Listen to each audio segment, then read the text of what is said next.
আপনারা এই মুহূর্তে আমাকে যে যেখান থেকে শুনছেন এবং পরবর্তী যে যেখান থেকে শুনবেন, আপনাদের সকলকে জানাই আমি আমার আন্তরিক অভিনন্দন এবং কৃতজ্ঞতা প্রকাশ করি সার্বক্ষণিক আমার কথাগুলো শোনার জন্য এবং বাংলাদেশের প্রত্যন্ত অঞ্চলে পৌঁছে দেওয়ার জন্য।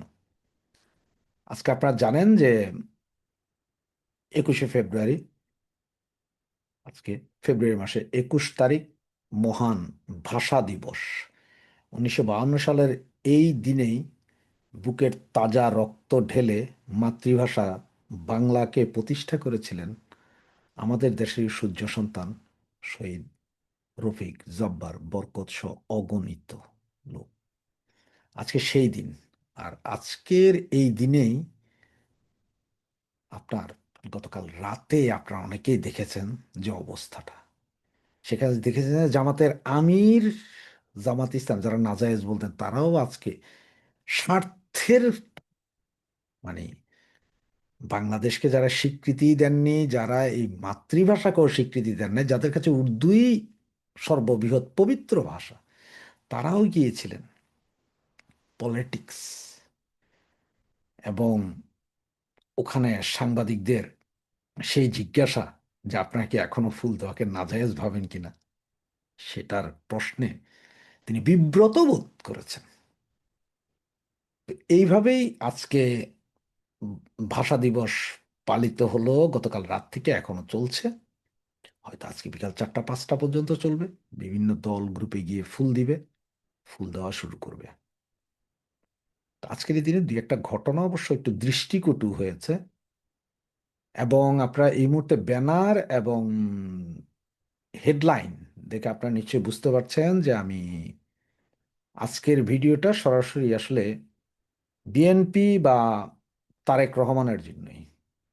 তবে যারা আমার ফ্যান ফলোয়ার আওয়ামী লীগ করেন, আমার মতো যারা আওয়ামী লীগের দালাল, তারাও শুনে দেখতে পারেন। পরবর্তী কোনো এক সময় আমাদের জন্য এই ভিডিওটা কাজে দিবে, শুনে রাখতে পারেন। বা আপনারা আপনাদের ফেসবুক এবং বিভিন্ন প্ল্যাটফর্মে এই কথাগুলো লিখতেও পারেন, সেটা আপনাদের নিজস্ব ব্যাপার। তো জনাব তারেক রহমান সাহেব, আপনি যে ইউরোপে ছিলেন, আমিও সেম। সুতরাং এখানে জানেন যে আমরা কেউ কাউকে স্যার ডাকি না। এখানে কেউ কাউকে স্যার ডাকে না, সরাসরি নাম ধরে ডাকে, মিস্টার অমুক, মিস্টার তমুক। তো সেই হিসাবে হলো আমি আপনাকে সরাসরি, যেহেতু দুজনই বাঙালি আর বয়সও অনেক সিনিয়র, সুতরাং আপনারে আর আমি নাম ধরে ডাকলাম না, ভাই বলেই সম্বোধন করলাম। এতে আপনার যদি মনে কষ্ট হয়, তাতে আমি বলবো যে আপনি 17 বছর যে ইউরোপে ছিলেন তার ছিটে ফোঁটা আপনি পাননি। আর যদি আপনার মনোকষ্ট না হয়, তাহলে বলবো যে ব্রাভো, আপনি অনেক কিছুই নিতে পেরেছেন। তো তার মধ্যে আপনাকে একটা জিনিস ধন্যবাদ দিব, মানে কি, এটা 20% ধন্যবাদ দিব। 100% দেওয়ার মতো এখনো সময় আসেনি। সেটার মধ্যে হচ্ছে যে আপনি যে প্রটোকলের গাড়ি কমিয়েছেন, এটার জন্য যেমন আপনাকে ধন্যবাদ। তবে একটা জিনিস আপনাকে একটু স্মরণ করিয়ে দিই, সেটা হচ্ছে যে এরশাদ সাহেব একসময় বলেছিলেন যে উনি সাইকেলে করে সংসদে যাবেন, অফিস করবেন, সবকিছু সাইকেলে করে যাবেন এবং আসবেন। এটা উনি শুরুও করেছিলেন প্রথম 1 মাস করার পরে। এরপরে ওনার জন্য মার্সিডিজ বেঞ্জ থেকে শুরু করে সবকিছু আসলো, এটা ভুলে গেল। এক সময় আমাদের নেত্রী জননেত্রী শেখ হাসিনা, উনিও সিদ্ধান্ত নিয়েছিলেন যে কোনো ট্রাফিক সিগন্যালে ওনার জন্য কাউকে আটকানো হবে না, উনিও সমান্তরে পাবলিকলি যাবেন। সেটা কিছুদিন চলেছিল। এরপরে সম্ভবত এই যারা ঘিরে ধরা আর কি একটা সরকারকে, তাদের কারণে সেটা বাতিল হয়েছে। লক্ষ লক্ষ মানুষ প্রতিনিয়ত কষ্ট পেয়েছে। সেই জায়গায় আপনি বলেছেন যে আপনিও ট্রাফিক সিগন্যাল সেমভাবে যাবেন। তো সেইভাবে আপনি যদি যান, তাইলে এটার জন্য আপনি সারা বাংলাদেশের সবার কাছে ভাবা পাবেন। কেউ কাউকে মারবে না, এটা বাংলাদেশ। এইখানে আপনি যদি ওই খোলা আপনার নিজের গাড়িতেও যান, ফ্ল্যাগও না থাকে, তাতেও আপনারা কেউ এখানে স্নাইপার দিয়ে গুলি করে মাইরা ফেলাবে না। এগুলা ভুল কথা। একটা দুইটা গাড়ি থাকতে পারে, পুলিশি গাড়ি, বা আপনি সিগন্যালে কাউকে দাঁড়া করানোর প্রয়োজন নাই, আপনি এমনি যেতে পারেন। সুতরাং এগুলো যদি আপনি যদি সত্যিকার অর্থে করেন, তাহলে এটার জন্য আপনি বাহবা পাবেন, এতে কোনো ভুল নাই। তো এখন আসা যাক যে আপনাকে যে বলছি ভারতের সাথে সম্পর্ক উন্নয়নে সাবধান। ভারতের সাথে সম্পর্ক উন্নয়নে সাবধান, সেটার কারণ হচ্ছে দেখেন, শুধু ভারত না, বাকি কথাগুলো সারা বিশ্ব নিয়ে আপনার কাছে আসবো।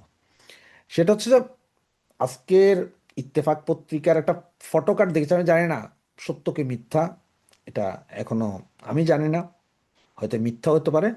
সেখানে বলা হচ্ছে যে ভারত আপনার সম্মানে ভিসা সেন্টার চালু করে দিচ্ছে এবং বাংলাদেশের সমস্ত ভিসা সকলকে ভিসা দিবে। তো এটা যদি সত্য নয় তাহলে বলো যে বট বাহিনী মানে জামাত ইসলাম এটা করছে যাতে আপনার বিরুদ্ধে একটা ভারত বিদ্বেষী একটা মনোভাব আবার চাঙ্গা করতে পারে যে তারেক ভারতের দালাল। সেই জায়গায় আপনাকে সর্বপ্রথম যেটা খেয়াল করতে হবে, বাংলাদেশের এম্বাসি দিল্লি, কলকাতা সহ আরও যেসব অঞ্চলে ভারতে আছে বাংলাদেশের এম্বাসি এম্বাসি এবং কনসুলেটগুলো, সেইখানে কলকাতার একটা নামই নেই, বাকি আর নাম নিতে হবে না, আপনি পুরোটা এরপরে হিসাব করলে বুঝে যাবেন। যা তারিখ চয়ন কলকাতায় আছে আমাদের বাংলাদেশ এম্বাসিতে, ফুলফিল জামাতি। তো এই ধরনের বাংলাদেশের যতগুলো এম্বাসি বা কনসুলেট ভারতবর্ষে আছে তার 80% কর্মচারী সব জামাতি, এবং এরা সব গত 17-18 মাসে ওখানে গেড়েছে, আবাসস্থল গেড়েছে। এরা কন্টিনিউ একটা আপনার সাথে গ্যাঞ্জাম লাগায় রাখার জন্য ইনফ্লুয়েন্স করতেই থাকবে। সুতরাং আপনার প্রথম যেটা দায়িত্ব, যেহেতু ভারত আমাদের একদম পার্শ্ববর্তী রাষ্ট্র, সেইখান থেকে একদম পিয়ন থেকে শুরু করে হাই কমিশনার পর্যন্ত সবগুলোকে এট এ টাইম তুলে আইনা নতুন করেন, যেগুলো আপনার দলের বা আপনার কথা শুনবে। ঠিক সেমভাবে সারা পৃথিবীতে যেমন মিডল ইস্ট এবং ইউরোপ, আমেরিকা আমেরিকা ইউরোপ এবং মিডল ইস্ট এইখানেও সমস্ত কর্মকর্তা কর্মচারীদেরকে একটা দিনের সিঙ্গেল দিনেরও কোনো না দিয়ে সবগুলাকে নিয়ে আসেন বাংলাদেশে ঢুকান, ঢুকাই আপনার নতুন লোক দেন। কিন্তু আপনি যদি এটা একটা বেস নিয়ে আসবেন বিমানে, আর একটা বেস ঢুকবে, সেম এরকম করুন যে 6 থেকে 8 ঘন্টার ভিতরে আপনার এই বেস ঢুকতেছে, ওই বেস ছেড়ে বের হয়ে যাবে। এখন আপনি বলবেন, ভাই এটা করতে গেলে তো অনেক সমস্যা আছে, কাজ কাম, না না না, দরকার হয় বৃহস্পতিবার রাতে সবগুলোরা পাঠাবেন, ওরাও বৃহস্পতিবার ওখান থেকে উঠবে, শুক্রবারে যে ওরা নতুন অফিস নতুন সব কিছু নিয়ে নেবে। এখানে তো আবার এটাও করতে পারেন যে আপনি সব জায়গায় নতুন নতুন অ্যাম্বাসেডার যারা আছেন বিভিন্ন দেশে, সেখানে আপনার বিএনপি মধ্যে অ্যাম্বাসেডার আগে 2 দিন আগে পৌঁছাতে পারেন, এরপর সমস্ত কর্মচারী একসাথে। যদি এটা না করেন তাহলে আপনার জন্য বিপদ আছে। আমরা এর আগে বহুবার, বাংলাদেশের সরকার যখন শেখ হাসিনা ছিলেন, বহুবার বলেছি, চেষ্টা করেছে, হয়নি। সব জায়গায় জামাতিদের দখলে ছিল, এমনকি বাংলাদেশ এম্বাসি, আমি ধরেন ফ্রান্সে ছিলাম, 99% জামাতি, ইংল্যান্ডে 99% জামাতি, এই জার্মান, বেলজিয়াম, ইটালি, এমন কোনো হেন জায়গা নাই যেখানে পিয়ন থেকে সুপিরিয়র পর্যন্ত জামাতি ছিল না। তো অ্যাম্বাসেডর বা ফার্স্ট সেক্রেটারি আওয়ামী লীগের ছিল, কিন্তু তারা কি করবে, সব কিন্তু পয়সার খাক্কর। ওই জামাতিরা যেমনে বুঝাইতো উপরেও পয়সা খেয়ে সেম কাজ করতো, এদের কোনো চরিত্র নাই। সুতরাং এরা কি করছে, এরা সারা দিন রাত বৈশা ওখানে মিটিং, ইফতার, বনভোজন করে করে ওরা আওয়ামী লীগের বিরুদ্ধেই কাজ করছে। সুতরাং সেই জিনিসটা এই মুহূর্তে আপনাকে বললাম, আমরা আওয়ামী লীগ আমল বলেছি, তারা শুনে নাই। কেন শুনে নাই? কারণ হচ্ছে যে ওই যে বিএনপির ভিতরে যেমন 30% জামাত রয়েছে, আওয়ামী লীগের ভিতরে 30% জামাত আছে, কিন্তু জামাতের ভিতরে বিএনপি বা আওয়ামী লীগ নেই। সুতরাং ওই 30%ই সুবিধাভোগী, এরা যায় এই কাজ করছে। এখন আপনি যদি এগুলো ঠেকাইতে না পারেন তাহলে আপনার মসনদ বা গদি বেশি দিন থাকবে না। আপনার হঠাৎ করে দেখতে পাচ্ছেন জুলাই সনদ, এইটা যদি না মানেন রেমিট্যান্স বন্ধ। মিডল ইস্ট থেকে শুরু হয়েছে এটা। ইটালির 2-1 জন হলো মিডল ইস্ট, তার কারণ হচ্ছে মিডল ইস্টের লোকজন ম্যাক্সিমাম এরা আমাদের ভাই, এদের আসলে শিক্ষাগত যোগ্যতা খুব একটা নাই, এদেরকে যেভাবে বুঝায় সেভাবেই বুঝে। এই পুরোটাকে এই জামাতি বাহিনী, এই এম্বাসি আলারা, জামাতি বাহিনী আলারা এটারে ক্যাপচার করে রাখছে। সুতরাং এইসব জায়গা থেকে আপনার যতক্ষণ পর্যন্ত না এই কূটনীতিক, এনএসআই এর ডিরেক্টর যাদের যাদের বসানো হয়েছে গত 18-19 মাসের সবগুলোর উইথড্র না করেন, আপনার বিপদ আছে। আপনার 18 মাস কেন, আপনি প্রয়োজনে এখন একদম সব পুরো ফ্রেশ দেন, একজন লোকও রাইখেন না, সব ফ্রেশ দেন। আপনাদের আমলও কারা কারা ছিল, তাদের মধ্যে কারা কারা জামাতি ছিল, কারা কোন ধরনের ছিল, এটা কিন্তু বুঝবেন আপনারা, সেইখান থেকে তুলে নেন।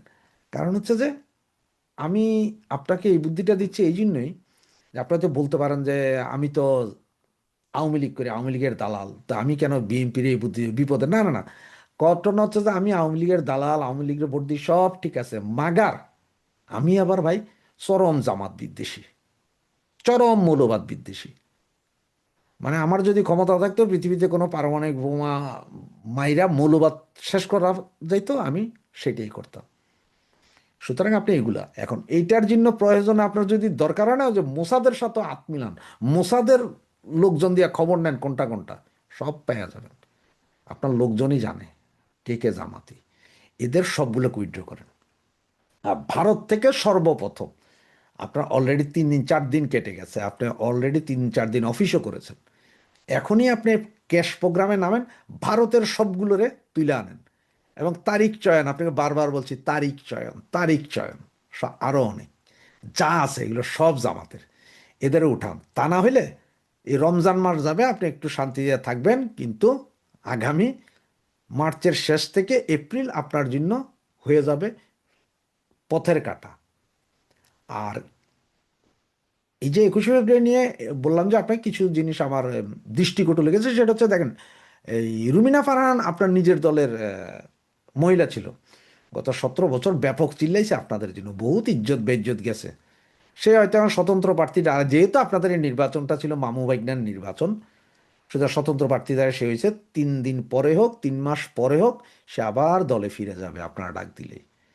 তারে আজকে যেভাবে বেজ্জতি করলেন, ফুল দিতে দিলেন না, এটা মনে হয় না ঠিক, কারণ ওনারা মুক্তিযুদ্ধের সপক্ষেরই শক্তি, জামাত করে নেই এই মহিলা বা এর পরিবার, জামাত করে নেই। আর এনসিপির যেসব পান্ডাগুলো আছে, আসিফ মাহমুদ, সজীব ভুঁইয়া, অমুক তমুক, 1000 কোটি টাকা দুর্নীতি করছে, এদের বিরুদ্ধে অতি সত্বর পারলে আগামী 72 ঘন্টার ভিতরে দুদককে চালু করেন এদের ধরতে, দেখবেন যে আপনার পথের কাটা অনেক শেষ হয়ে গেছে। কারণ দুদক যদি একবার ধরা শুরু করে, আপনাকে একটা কথা স্মরণ করে দিই, সেই 2001-11-এর কথা, 7-8-এর পরে রাস্তায় রাস্তায় টাকা ফেলে গিয়েছিল দুর্নীতিবাজরা, মনে আছে ভাই? আপনার দলেরই ছিল ম্যাক্সিমাম, 90% আপনার দলের, 10% সব দলের, কিন্তু ছিল। এখন যদি দুদক দিয়া সেম একটা কাজ করাইতে পারেন 15 দিনের ভিতরে, আপনি দেখবেন যে এই যে দুর্নীতিবাজ যেগুলো কাউ কাউ করতে সব ভাগবে। যারা গত বছর কোটি টাকার ইফতার করাইয়াছিল, ধরেন এএনসিপিরে ধরেন কিভাবে ওই যে এত বিশাল সুবিশাল অফিস কিভাবে করেছে, কে সেই অফিস দিয়ে তাদের ধরেন, অনেক কিছু বাইরে যাবে। ডিসি এসপি এদের তালিকা কিছু দিয়েছি, এখনো কিছু আছে, আপনার যদি প্রয়োজন পড়ে আমি আরো দিব, কিন্তু জামাত ঠেকান, জামাত না ঠেকাইতে পারলে হবে না। আর জামাত ঠেকানোর জন্য এখন আপনার দলের নেতাকর্মীরা আসলে সবাই বুঝে কিনা তাও জানি না, নাও বুঝতে পারে, জিদও থাকতে পারে যে 17 বছর আমরা, কিন্তু সবাই শান্তিপূর্ণ অবস্থানে ছিলাম। টুকটাক কিছু কিছু জায়গায় যে একদম হয় নাই মারামারি তা না, আওয়ামী লীগের সাথে হয়েছে, কিন্তু সবাই শান্তিপূর্ণ অবস্থানে একটা ছিল, সবাই যার যার ব্যবসা বাণিজ্য করছে, অন্তত চলছে। এখন জামাত ঠেকাইতে হলে আর এনসিপি ঠেকাইতে হলে আপনার একার দ্বারা, আপনার এই পার্টির দ্বারা সম্ভব হবে না। সুতরাং আমাদেরকেও মাঠে আসতে হবে, আমরাও মাঠে নামবো। আমাদের শত্রু আপনারা না, আমরা আপনাদের পলিটিক্যাল প্রতিদ্বন্দ্বী, কিন্তু আপনারা আর আমাদের কমন শত্রু হচ্ছে যে জামাত ইসলাম এবং এনসিপি। একটা কথাই মনে রাখেন, শত্রুর শত্রু বন্ধু হয়ে যায়। আমাদের দুইজনেরই কমন শত্রু এইটা, আর আমাদের দুইজনেরই কমন প্রবলেম এই এনসিপি পান্ডাদের জুলাই সনদ। সনদ তো কয় না, হেরা হেরা হলো সনদ, মানে ইসলামিক ভাবধারা। এই জুলাই সনদ, আপনি জুলাই সনদ করবেন না, আপনি 31 দফা করেন, সংবিধান সংশোধন করে 31 দফার উপর আপনি দেশ চালান, আমার কোনো প্রবলেম নাই, মাগার এই কোনো সনদ মনদ না। সুতরাং আমরাও এসে যাব। তো আপনার প্রথম যে কাজটা বললাম সেটা হচ্ছে যে এম্বাসিগুলো থেকে এই জামাতি বেসটাকে পুরাটা পুরাটা, আপনি মনে করেন না যে একজন অমুক আমার বিএনপি অমুক আমার, না না না, ওই চিন্তা এখন আর করেন না। আগে একবার সরাইয়া তারপরে যাইয়া দেখেন full base, base to base. India থেকে তো প্রথম সরাবেন, যদি ইন্ডিয়া থেকে না সরান, এই যে আপনি যা চিন্তা করছেন যে ইন্ডিয়ার সাথে সুসম্পর্ক করবেন অমুক তমুক, সব বাগড়া বাজাবে তারা, তারা বাগড়া বাজাইতে ওস্তাদ। সুতরাং এদের প্রতিহত করতে হইলে পেটে লাথি মারেন, যখন পেটে ভাত থাকবে না, জামাত ইসলাম আর থাকবে না। জয় বাংলা, জয় বঙ্গবন্ধু।